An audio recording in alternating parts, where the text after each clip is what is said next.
Students, in previous video I gave you some important tips to write advertisement, notice, poster designing and debate writing. Students, I wish and hope that all of you have learned and written all the rules and format in your fair copy. Today I am present with a new video, article writing. Means today I am going to teach you article writing. But before the starting, please subscribe the channel so that you would get the video first. Now I come to the point. Article writing plays a major role in CBSE English syllabus for class 11th and for class 12th.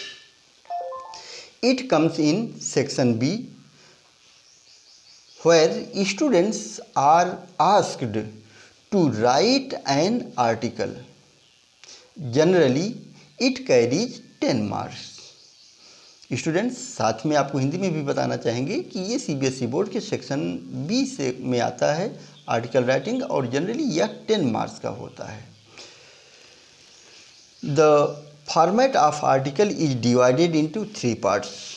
Article का जो format होता है students, वो 3 पार्टों में divide होता है.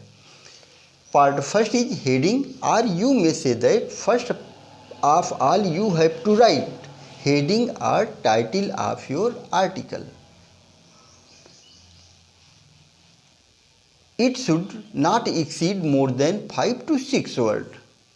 Your title should not be more than 5 to 6 words. Don't use unnecessary punctuations. Heading carries 1 mark in an article writing.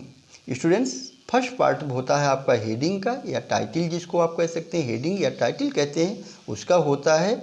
और ये आपका जो हेडिंग और टाइटल आप लिखते हैं वो 5 या 6 शब्द से अधिक नहीं होना चाहिए, और आपको अननेसेसरी उसमें पंक्चुएशन, कामा, इन्वर्टेड कामा या अदर चीज़ों का उपयोग नहीं करना चाहिए, और ये आपका 1 नंबर का क्वेश्चन होता है. Students, part second is by line. By line is nothing but the name of the person who is writing the article. The name of the person will be given in the question paper itself. It is not given. If it is not given, if suppose that if the name of the article writer is not given in the question paper, you can write A, B, C or X, Y, Z.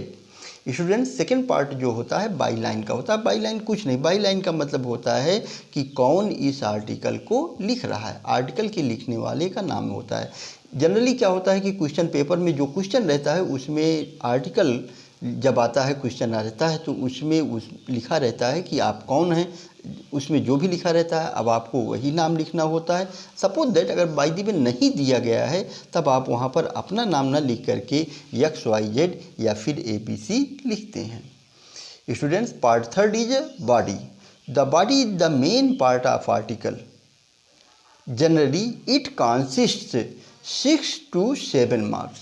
Generally the part of article carries 6 to 7 marks. Students, your body of the article should be in 3 paragraphs. Paragraph first should be accurate but short. Paragraph first should be accurate but short. You have to explain what the article is talking about. Students, Hindi में भी समझें कि जो तीसरा पर होता है, part होता है आर्टिकल का, वो होता है बॉडी को.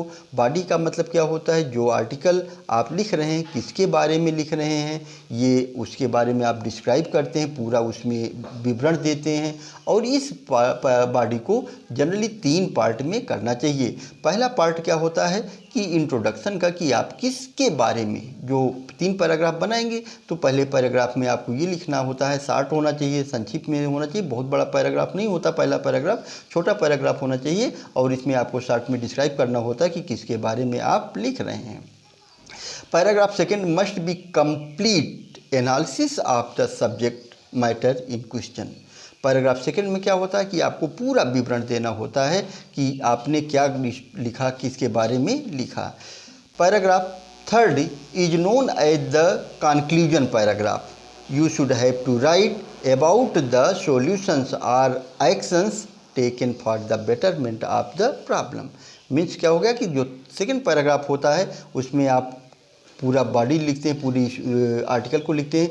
थर्ड पैराग्राफ में क्या होता है, कंक्लूजन का होता है अर्थात निष्कर्ष का होता है, और उसमें आप ये देते हैं कि इसके बेटरमेंट के लिए जो प्रॉब्लम आपने अभी आर्टिकल में लिखा, जिसके बारे में भी आर्टिकल आपने लिखा, उसके बेटरमेंट के लिए या सॉल्यूशन के लिए क्या बढ़िया है उसको आप कंक्लूजन में लिखते हैं। थैंक्स।